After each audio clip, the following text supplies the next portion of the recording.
Elena Park Ashford woke at 5:03 a.m. to the low hum of James's Porsche easing out of the driveway. She didn't have to look. The motion sensors built into the smart glass windows automatically tinted darker when a registered vehicle left. The house recognized James as primary occupant.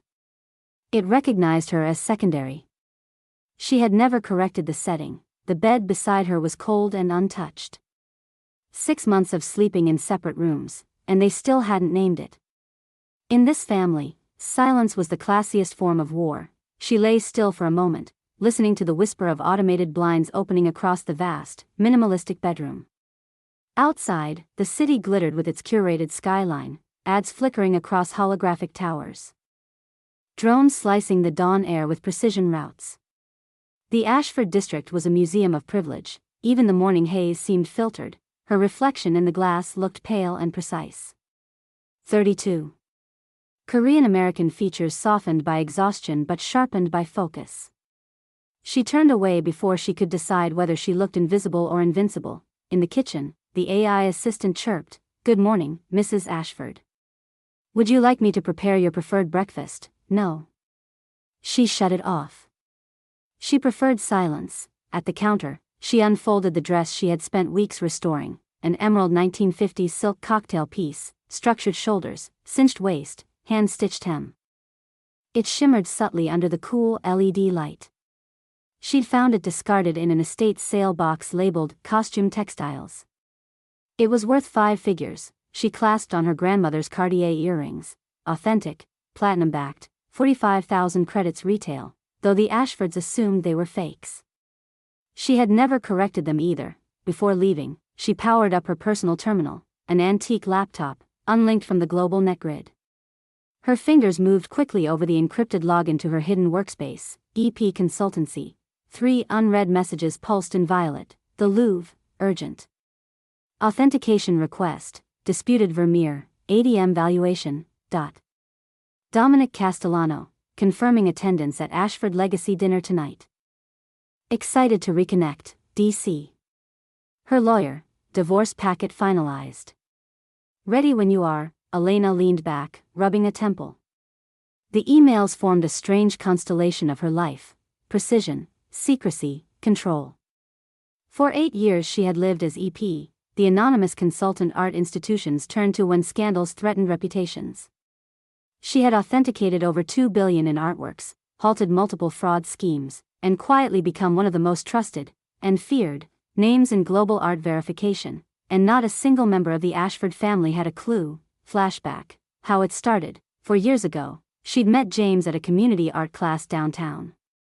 She'd been teaching elderly hobbyists to recognize brushstroke signatures.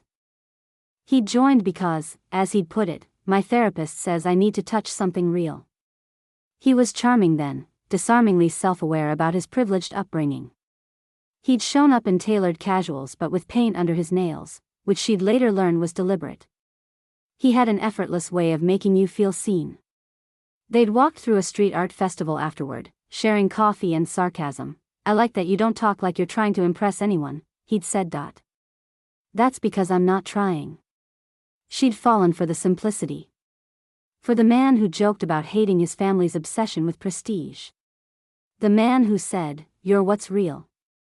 3 years ago, at their wedding, her choice. Small and intimate, his mother Margaret had complained loudly about the quaint venue, wondering aloud whether the air conditioning worked. His sister Vivian had caught the bouquet and held James's gaze a beat too long. His father, Theodore, had toasted them with a glass of vintage wine and called her Jenny twice. 2 years ago, she'd tried to tell James about an authentication job involving a lost Rembrandt study. He nodded, half listening, scrolling through messages from Vivian about client synergy. She'd overheard him later that night saying, "Yeah, Elena doesn't really get how the art world works at that level." She'd stopped trying after that. A year ago, Marcus, James's cousin, had asked her to refill the water glasses during a family dinner. When she'd realized he thought she was catering staff, she'd waited for James to correct him. He hadn't. He just laughed and said, "Marcus, you're hopeless." That night she'd moved into the guest room, citing early work hours. 6 months ago, she'd anonymously warned the Ashfords that a Renoir they planned to auction was a forgery. Theodore had dismissed the unsigned email as spam. The sale had gone through for $12 million. The buyer had discovered the fraud within 3 months, and the Ashfords had paid $15 million to settle quietly. They never knew Elena had saved them from ruin. The present returned with the chirp of her comwatch, a reminder of the legacy dinner at 7 p.m. Formal attire required. Family members and key investors only. Elena zipped her dress and slipped on low heels. She had restored every stitch of this outfit herself. It felt like armor. Outside, she caught the bus instead of ordering a car. The Ashfords would faint if they knew. The bus hummed through the city's elevated lanes, half full of early commuters and delivery drones. She sat near the back, reviewing her Caravaggio authentication report on her neural lens. Her wristband pinged. Transfer received. 75,000 credits from a private collector in Rome. A teenage girl nearby noticed the old-fashioned leather satchel at Elena's feet, the same one she'd used for years. Cool bag, the girl said. Are you an artist? Elena smiled faintly. Something like that. Meanwhile, in another part of the city, James drove his Porsche with Vivian riding shotgun. Through the car's transparent dashboard, live financial tickers scrolled like poetry. Their conversation drifted between quarterly projections and father's succession strategy. Vivian rested her manicured hand on his arm. So what will you do about Elena after the dinner? James exhaled. She'll understand. She always does. Vivian smiled. That's what makes her useful. The Ashford estate appeared like a digital hallucination, 12 acres of sculpted gardens, holographic fountains, and a manor designed to look aristocratic. The security drones recognized family vehicles automatically. The staff bowed at arrivals. Elena's Uber slowed at the gate. The guard hesitated before scanning her pass, confusion flickering when her ID read resident access, secondary. Inside, the driveway sparkled with arrivals. Marcus's Bentley, Vivian's silver AMG, a fleet of self-driving Teslas belonging to cousins and business partners. Elena stepped out quietly, clutching her bag. She actually owned a restored 2041 Jaguar, her pride and joy, but had taken the Uber to avoid attention. Margaret spotted her first, gliding across the marble steps in a gown that shimmered like a corporate flag. Oh. You came. We weren't sure you'd feel comfortable. Elena smiled. It's a family dinner. Why wouldn't I? Margaret's laugh was airy and unconvincing. Of course, dear. I just thought with all the art projects you might be busy. Portia, Marcus's wife, appeared next, eyes scanning Elena's dress like a data file. Vintage. How resourceful. I could never pull off secondhand. It's not secondhand, Elena replied evenly. It's restored couture. There's a difference. Portia laughed. Of course, dear. James arrived moments later with Vivian. They were laughing about something, a private joke that dissolved when they saw her. Hey, James said, brushing a kiss across her cheek without focus. You look nice. Is that new? She smiled tightly. You've seen it 3 times. Oh. He frowned, then turned to Vivian. Did you see the new guest list? Father added someone last minute. Elena walked ahead, her heels echoing on marble. The pre-dinner cocktail hour, the conservatory buzzed with polite conversation and curated laughter. Transparent walls displayed digital gardens programmed to bloom in rhythm with ambient music. Elena stood near the edge, a glass of champagne untouched in her hand. The Ashfords were masters of passive aggression, their cruelty always wrapped in compliments. Theodore, silver-haired and imposing, stood near a group of investors. Yes, James married outside the usual circles, he said with a benevolent smile. We're very progressive. She does something with crafts. A chuckle rippled through the group. Cousin Charlotte, mid-20s, approached Elena. I used to follow you on Instasphere. You haven't posted in forever. Did you give up on the influencer thing? I was never an influencer, Elena said. Oh. Then what do you do? Before she could answer, Vivian glided in, perfume sharp as strategy. Elena restores paintings, she said sweetly. Like touch-ups. Very hands-on work. James finds it charming, he's always had a thing for authenticity. James's voice was soft but tense. Viv, come on. Vivian laughed, looping her arm through his. What? It's sweet. Remember when we dated and I was obsessed with theory, and you said you wanted someone grounded? Here she is. Elena's fingers tightened on her glass. She said nothing. She didn't need to, the silence spoke louder than defense. Margaret clapped her hands. Shall we go in? Elena, dear, you're at the far end. We had to squeeze in an extra seat, so many important guests tonight. The seating arrangement, the dining hall could have doubled as a museum, long table of sculpted glass, holographic chandeliers, drone waiters gliding like ghosts. 24 seats. Elena's was at the far end, between an empty chair labeled reserved, DC. And a junior business associate who didn't look up from his data visor once. Across from her sat Vivian, positioned directly beside James. Theodore and Margaret presided at the head, flanked by Marcus and Portia. Family hierarchy coded into architecture. When the servers poured the first course, oysters floating in lemon vapor, Theodore rose, raising a crystal glass. Welcome, everyone, to our annual legacy dinner, he began. His voice filled the hall, rich and rehearsed. Tonight we celebrate 87 years of the Ashford Auction House, our legacy of excellence. Applause. Elena clapped politely, eyes distant. Theodore continued, detailing quarterly growth, successful sales, philanthropic partnerships. He acknowledged each relative, Marcus for sharp business instincts, Vivian for unparalleled eye for value, James for brilliant diplomacy. He didn't mention Elena. Margaret smiled and added, before our special announcement, let's go around and share our proudest achievements this year. Marcus? Each person took turns delivering polished success stories, partnerships closed, properties acquired, algorithms optimized. When the attention drifted reluctantly toward Elena, Margaret's voice carried mild surprise. Oh. And Elena? What have you been up to, dear? Restoration work, Elena said. Authentication projects. Portia tilted her head. Still doing that. How lovely that you have a hobby. It's my career, Elena replied evenly. Theodore chuckled. Well, we can't all run auction houses. Someone has to fix the frames. Laughter rippled down the table. Vivian leaned toward James, whispering just loud enough. We really should expand our authentication department. No offense to Elena's efforts, but for the Rothstein collection we need certified experts. Viv, not now, James murmured. I'm just saying, she continued, smile glinting. The Caravaggios deserve better than amateur hour. Elena's jaw tightened. The associate beside her scrolled through his visor feed, oblivious. The breaking point. By the main course, the conversation turned to the latest scandal. A rival auction house bankrupted by a 30 million credit forgery. Idiots, Marcus said. How do you miss a fake? It's basic algorithmic screening. Theodore nodded.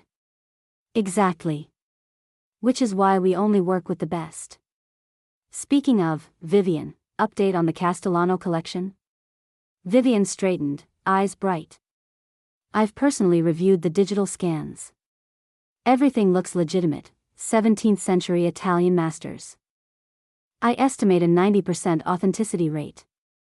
You've only seen scans? Elena asked quietly. Vivian blinked. Excuse me? You can't authenticate 17th century works from photographs, Elena said, her tone calm but cutting. Brushstroke pressure, pigment oxidation, fiber grain, those require physical analysis. Vivian's smile turned icy. Elena, sweetie, I have a master's from Yale. I think I know how authentication works. A degree tells you history, Elena said softly. It doesn't teach you how to detect a 300-year-old forgery painted over a Victorian base with modern synthetic binders. Silence fell like frost. Theodore cleared his throat. Elena, this is a professional discussion. I know, she said. That's why I'm contributing. Vivian laughed, sharp as glass. James, is your wife seriously trying to artsplain me right now? James shifted uncomfortably. Maybe just let Viv handle it, okay? The humiliation was surgical, delivered with polished civility. Elena set down her fork with deliberate grace. Of course, she said. What do I know? Margaret clapped lightly, desperate to diffuse tension. Well, let's discuss something pleasant. James, Vivian, we've been meaning to make an announcement about the succession plan. The room brightened instantly. Elena's stomach turned cold. She realized what was coming, James and Vivian as co-heads of the auction house. A professional partnership that required daily collaboration. The distance, the secrecy, it all made sense now. She pushed her chair back slightly, ready to excuse herself, and then the butler appeared at the doorway, voice measured and formal. Excuse me, Mr. Ashford. Senior Castellano has arrived. Every head turned toward the entrance. Elena's heart gave a single, quiet pulse. Dominic Castellano, the private collector, the man whose email still glowed unread on her hidden laptop, was here, the missing guest. The empty chair beside her, and with him, the secret that could upend the entire Ashford dynasty. The Ashford dining room felt like a stage where every whispered insult, every sidelong glance, and every polished gesture was a line in a script Elena had long ago learned to read but never perform in. Dominic Castellano's entrance had shattered that careful equilibrium like a crystal goblet dropped onto marble. He moved with the kind of quiet confidence that forced everyone to notice, or at least, made them aware of how little they truly mattered when he was around. Tall, dark, and precise in every movement, he made the room lean toward him without asking permission. His eyes, sharp as obsidian, had immediately found Elena, and in that instant, the invisible woman became blinding. Elena's chest rose with a flutter of excitement she rarely allowed herself to feel. For 4 years she had carried the weight of being unseen, undervalued, and patronized, and now, in the presence of someone who genuinely recognized her talent and intellect, that weight seemed to evaporate in shards of light. She met Dominic's gaze, letting the faintest curve of a smile betray both recognition and pleasure. Theodore, Dominic said, turning to the patriarch with a casual elegance that made the older man's flustered enthusiasm look forced, you did not tell me EP was your family. His tone was mild, but his eyes betrayed delight. This changes everything. Elena's lips twitched at the wordplay. He hadn't even touched on the scandal he had come prepared to discuss.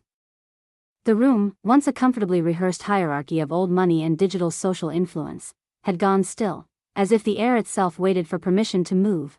Vivian's smile faltered, and for the first time, Elena noticed the subtle tension ripple across her husband's features. James had spent the evening blending into the background of his own family, laughing when he should have spoken, staying silent when he should have defended her. Dominic's gaze, warm and unabashed, made all of that painfully clear. You, Elena Park, EP? Dominic breathed, as though the revelation were a secret too magnificent to be true. Here. Elena straightened, letting the emerald silk of her restored 1950s dress shimmer under the chandelier light. Hello, Dominic. He crossed the room, bypassing Margaret's perfunctory air kisses and Vivian's territorial glare, and took her hands in his. The gesture was bold but respectful, European in its politeness and yet undeniably intimate. Both of her cheeks were kissed, and his hands lingered briefly on her shoulders. Shock ran through the Ashford family like electricity. Senior Castellano, Theodore stammered, You know her? Know her? Dominic's smile widened, almost predatory in its delight. I trust her with my family's legacy. Every piece, every brushstroke, every subtle nuance of value. EP is the only consultant I would allow anywhere near the Castellano collection. Vivian stepped forward, her voice brittle but polite. There must be some mistake. Elena doesn't, she isn't, she handles restoration projects. Dominic's glance sliced through the room, dismissing Vivian with a quiet authority. Restoration? That's not what I call her. She examined my Caravaggio last year, an 8-hour session that revealed it as a brilliant forgery, undetected by 6 other experts, including Christie's top appraisers. He paused, letting the weight of that statement settle. Save my family from bankruptcy and public humiliation. All within 90 minutes. Elena felt a rush of warmth, not from pride, but from the recognition. The 4 years of invisibility, the years James and his family assumed she was a hobbyist, were suddenly irrelevant in the face of undeniable truth. Her work had value. Her expertise was currency. James' jaw tightened, eyes darting between Elena and Dominic. He was startled by something deeper than surprise. He had never fully grasped what he'd been living beside. She had been right there, silently orchestrating safety nets, protecting fortunes, and all he had ever done was assume her place was at the margin. Dominic leaned closer, voice dropping to a private murmur that carried just enough for Elena to hear but excluded the rest of the table. 4 years. You've been hiding among them, and no one knew. Elena let herself smile, a small, mischievous upturn of lips. It's easier that way. Observing is safer than confronting. You are a saint, he teased, or a masochist. Still deciding, she countered, letting the words hang between them. The air around the table seemed to hum with tension. Margaret's hand trembled slightly as she held her wine glass. Vivian's professional composure cracked, revealing a flush of something hotter than embarrassment, anger, envy, something that clung uncomfortably to her expensive silk. James was silent, but his hands twitched on the table, as though he wanted to reach out but couldn't decide which version of his wife to acknowledge. Dominic's attention never wavered from Elena. He recounted the story of the Caravaggio with precision, letting the technical details spill across the table like molten gold, the kind that burns yet mesmerizes. Every pigment, every brushstroke, every chemical anomaly was highlighted, not to belittle anyone else, but to illuminate her unmatched competence. Vivian's mouth opened and closed, trying to argue, to reclaim some authority, but each attempt fell flat. Senior Castellano, with respect, Elena's expertise, wasn't consulted, Dominic cut in, eyes glittering. Not once before the sale. And the Renoir that went through your auction last spring? Forgery. Sold for 12 million. My family would have been sued into oblivion if not for her analysis. The room froze. Vivian's color drained, the edges of her mouth trembling. Theodore shifted uncomfortably, adjusting his cufflinks in a futile attempt at normalcy. Marcus opened his mouth to speak, then thought better of it. Even Portia's superior gaze faltered, as though her curated social capital had no value against tangible skill and authority. Elena's jaw remained tight, but inside, her pulse sang. Every slight, every dismissive comment, every assumed inferiority, the invisible burden of 4 years, was gathering into a quiet, controlled power. Dominic poured a glass of Brunello himself, hand brushing hers in a deliberate, subtle acknowledgement of closeness. To being seen, she said softly, matching his tone. To being seen, he echoed, and the clink of glasses sounded like a gavel, final and decisive. James finally found his voice, choked with a mixture of hurt and disbelief. Elena. Is this true? You've been. All this time. Yes, she said simply, letting the weight of the single word convey both history and accusation. The confrontation escalated into the professional sphere as well. Elena outlined her terms: authentic recognition, full attribution, a fee that reflected the magnitude of her expertise, and the assurance that Dominic's collection would be entrusted only to her standards. Theodore stammered at the fees. Vivian tried to interject, and Marcus and Portia looked between them as if witnessing a minor coup unfold in slow motion. Finally, Elena stood, making her choices clear.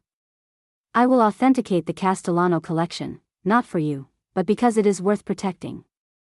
My conditions are non-negotiable. Dominic nodded, eyes never leaving hers. Agreed. The room erupted into whispered chaos, but Elena's mind was already elsewhere, running through the logistics, mentally packing for Florence, calculating the arrival of crates, the condition of the paintings, and the scheduling of work that she would oversee personally.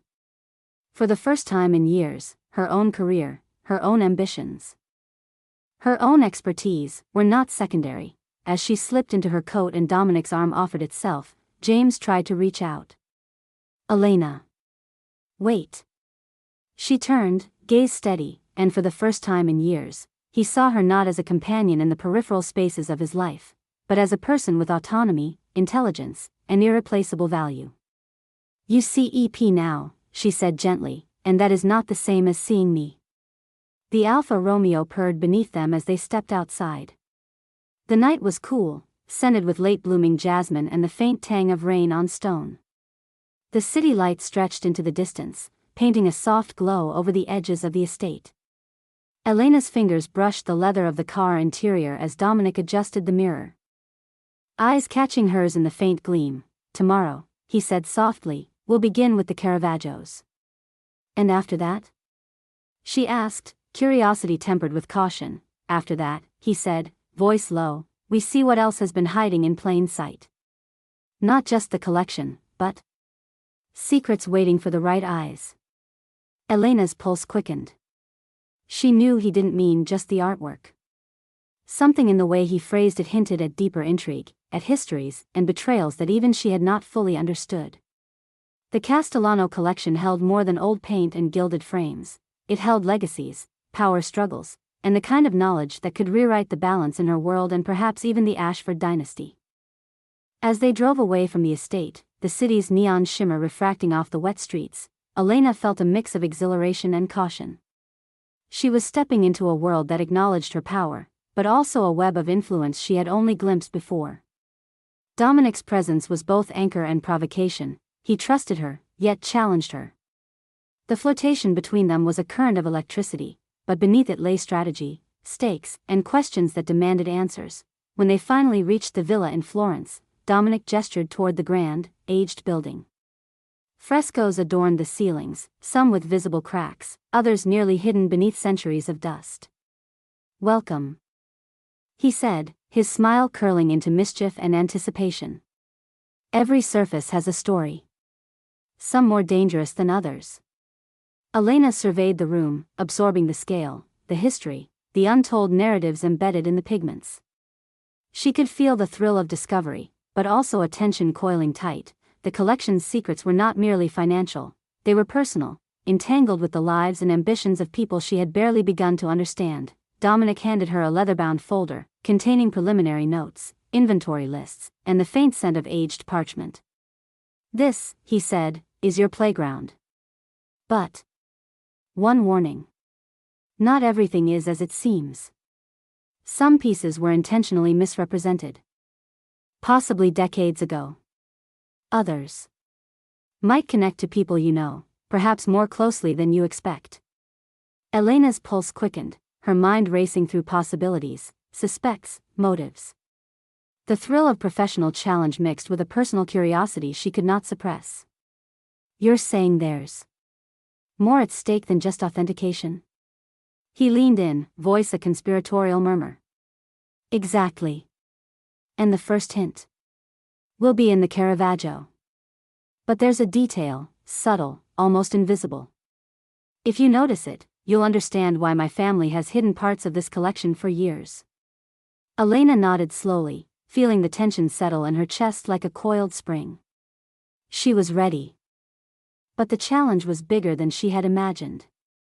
The secrets of the Castellano collection were not just professional, they were personal, intertwined with history, deceit, and perhaps the Ashfords themselves. As she prepared to unpack the crates and examine the first painting under Dominic's watchful eye, a single thought anchored her. For 4 years she had been invisible. For 4 years, her brilliance had gone unnoticed in her own home.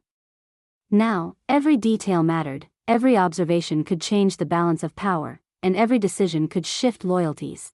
And somewhere in the shadows of Florence, a truth waited, silent, patient, and potentially devastating. The cliffhanger. The first Caravaggio she lifted from its crate bore a micro-etching in the corner.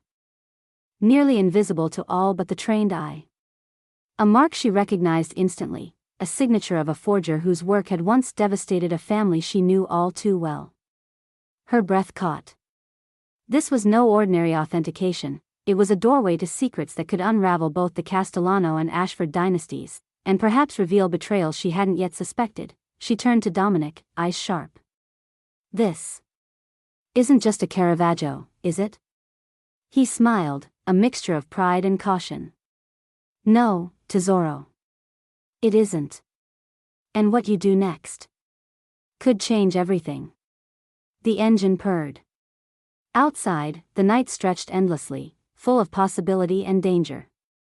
Elena had stepped into the light, but the shadows behind it were deep, and they were watching. The morning sun slanted through the tall windows of the Castellano villa, casting golden streaks over centuries of framed masterpieces. Elena moved among them with practiced ease, jeans dusted lightly with restoration chalk, her white shirt rolled at the sleeves, magnifying glass in hand. The gentle hum of Florence waking up beyond the villa's stone walls seemed almost irrelevant. Inside, the world was hers and Dominic Castellano's. Dominic lingered in the doorway, espresso in hand, observing her. He did so with the kind of patience reserved for something precious yet rare. "Stop staring," Elena said without looking up. Her voice was calm, firm, but carried the faint edge of a smile. "It's distracting." "I am not staring. I am admiring," he said, stepping closer. "There is a difference." Elena's eyes narrowed, examining the canvas. "There's not." He moved to her side, closer but not overbearing, letting his presence be felt without touching. "What do you see?" She exhaled softly, letting the lens hover over the Gentileschi's brushwork. "Authentic. Florence period, circa 1620. Look at the flesh tones, layered, subtle. And see the gaze? Confrontational. She paints women as powerful, not decorative. Most male artists of the period fail at that." Dominic tilted his head, following her motion, a slow smile forming. "Like you." Elena finally glanced at him. There was mischief in her eyes. "Are you always this persistent?" "Only with masterpieces," he replied smoothly. "That line is terrible," she said, but a faint laugh betrayed her enjoyment. "But effective," he countered. "You smiled." She tried to hide it, but he noticed anyway. Over the next days, the villa became a rhythm of work and subtle intimacy. Elena moved through the Castellano collection with precision and care, analyzing every stroke, every pigment, every minute detail that separated a genuine masterpiece from a skilled forgery. Dominic was always nearby, coffee in the morning, sandwiches by the light of midday. Fine wines at twilight. They argued quietly over Baroque techniques, sometimes her corrections subtle, sometimes teasingly wrong. He would feign outrage, she would roll her eyes, but the laughter between them softened the tension of centuries of inherited expectations hanging in the room. One evening, candlelight flickered across the Caravaggio, the shadows playing over the folds of fabric in the painting and the folds of their bodies leaning over the canvas. "May I ask something personal?" Dominic's voice was low, almost conspiratorial. Elena did not turn immediately. "You've been asking personal questions all week. This one is different." His gaze was steady, serious but softened by warmth. "Why did you let them erase you for so long? Why hide among people who will never see you for what you are?" Elena's fingers traced the edge of the canvas, brushing lightly over the gilded frame. She hesitated. Years of invisibility, of soft-spoken dismissal, of watching her achievements slide unnoticed, she had carried it all silently. "I loved him," she said finally, almost to herself. "I thought, if I kept the peace, if I made myself small, things would just work out." Dominic's hand hovered briefly, almost a shadow beside hers. "And did it?" She shook her head, letting a wry smile form. "No. But it taught me patience." Their collaboration became seamless. By day, Elena's expertise guided the authentication of the Castellano collection. A meticulous dance of observation, analysis, and documentation. By night, they discussed provenance, artist technique, historical context, and occasionally, over wine and candles, everything between passion and philosophy. Dominic's admiration was not just for her skill, it was for her precision, her restraint, her ability to dominate a room with intellect rather than volume. Meanwhile, back in London, the Ashford estate was a storm barely contained. Margaret paced in silk slippers across the marble floors, Marcus muttering behind her about how she could possibly, while James sat silently in the study, staring at his phone, emails from Elena's morning dispatches blinking with meticulous authentication records. The email subject line had made him pause. EP authentication reports, full documentation attached. Attached were 37 PDF files, each complete with time-stamped photographs, chemical analyses, pigment dating, X-ray images, and Elena's commentary. Each file represented a crisis she had quietly averted: forgeries, misattributed pieces, and potentially catastrophic auction disasters. Vivian hovered over James's shoulder. She's insane. 37 reports? In a single morning? He didn't look at her. She's EP, he said softly, the weight of realization finally sinking in. The EP I laughed at. The one I dismissed. Vivian's face twisted in a mixture of confusion and resentment. She's... what? A billionaire now? James finally turned, eyes meeting hers. She's priceless. In Florence, Elena and Dominic were reaching the final pieces of the collection. She stood before a Tintoretto, analyzing the interplay of light across the painted cloth. Dominic's espresso rested on the nearby table. Forgotten, you know, he said, stepping closer. I didn't realize how much I would enjoy working with someone so utterly in control. Elena's gaze remained fixed. Control is necessary when you have everything to lose. And yet, he said softly, you make it look effortless. She finally met his eyes. There was a spark, a subtle acknowledgement of mutual understanding. Respect and attraction, nothing overt, yet charged. He leaned just enough to brush a strand of hair behind her ear. She didn't move away. The final test came when she reviewed the supposed Artemisia Gentileschi from Dominic's private collection, a piece rumored to be the centerpiece of the upcoming Florence auction. Elena traced the brushwork with her magnifying glass, her tongue pressed lightly between her teeth in concentration. She shook her head. This is complicated. Dominic leaned over her shoulder. Complicated is your middle name, isn't it? She didn't answer immediately, then murmured, not everything that glitters is gold. Or, in this case, not every Gentileschi is genuine. Dominic raised an eyebrow. Explain. Elena took a deep breath, her voice calm, precise. The pigment in the blue drapery contains Prussian blue, which was not widely available until the early 18th century. Gentileschi's work is from 1620. The brushstroke patterns are consistent with her style, yes, but the layering. It's modern. Probably late 20th century. Dominic whistled softly. So, a forgery? An homage, at best, Elena corrected, a small smile curling her lips. A very expensive one. But detectable to anyone who actually knows how to see. Which, in your family's case, is me. He leaned back, taking in her expression, her certainty, the effortless authority she radiated. Magnificent, he murmured. The week in Florence passed in a heady combination of work and subtle courtship.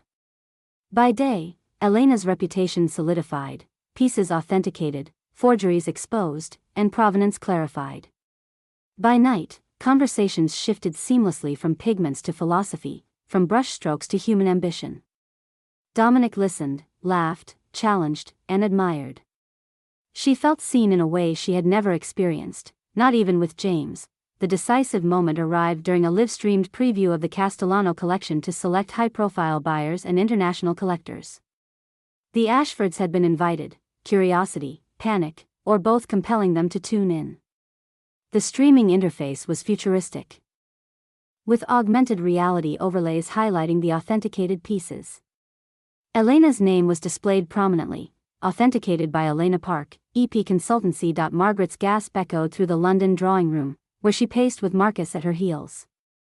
Is that her name? Vivian leaned forward, face pale.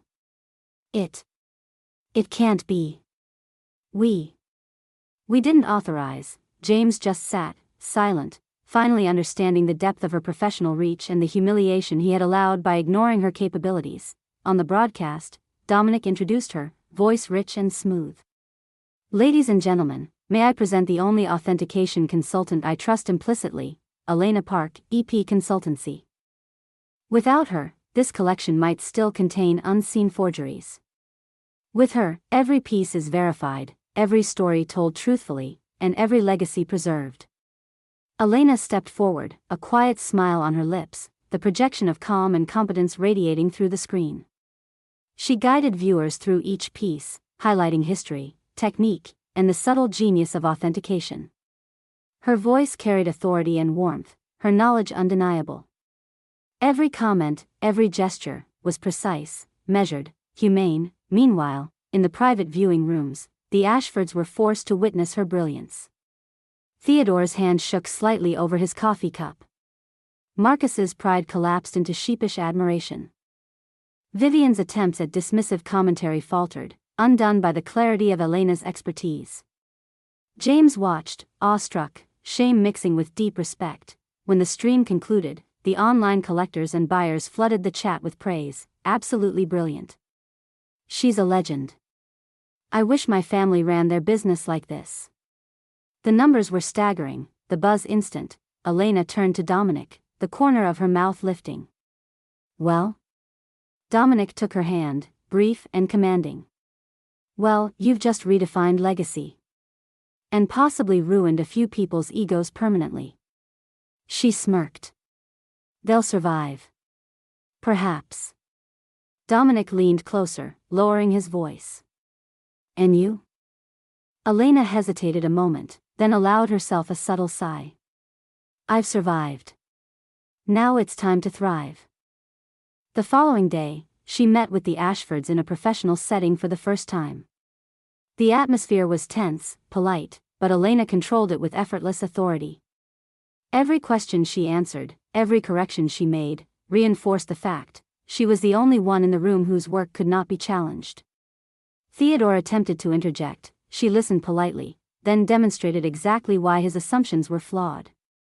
Vivian tried to redirect conversation, but Elena's subtle calm and precision shut down every diversion. By the meeting's end, the Ashfords had recalibrated entirely. Elena had turned the tables not with aggression or public humiliation, but with knowledge, poise, and unwavering professionalism. Every smile, every pointed clarification, demonstrated her power. That evening, in a small terrace overlooking Florence's terracotta rooftops, Dominic poured 2 glasses of red wine. To rebirth, he said, lifting his glass. Elena clinked hers gently. To knowing your worth. He smiled, the tension between them easing into something warm, intimate. And to Tuscany, where masterpieces and geniuses find each other. Elena laughed softly, brushing the rim of her glass. You keep calling me a genius. I think you enjoy the word as much as the wine. He reached for her hand, this time with gentleness. I enjoy both, especially when they're in the same room. She didn't pull away. For the first time in years, she felt both seen and valued, not invisible, not dismissed, not sidelined. The world had shifted, not because she sought revenge, but because she recognized her value and refused to hide it. By the end of the week, the Castellano collection was fully authenticated, every piece accounted for, and every potential scandal averted. Elena had set her own terms, commanded her worth, and established a new professional and personal alliance with Dominic. The Ashfords had been humbled, their assumptions challenged, and their respect for her undeniable. Elena stood at the villa's balcony, Florence stretching endlessly before her, sunlight fading into a dusky gold.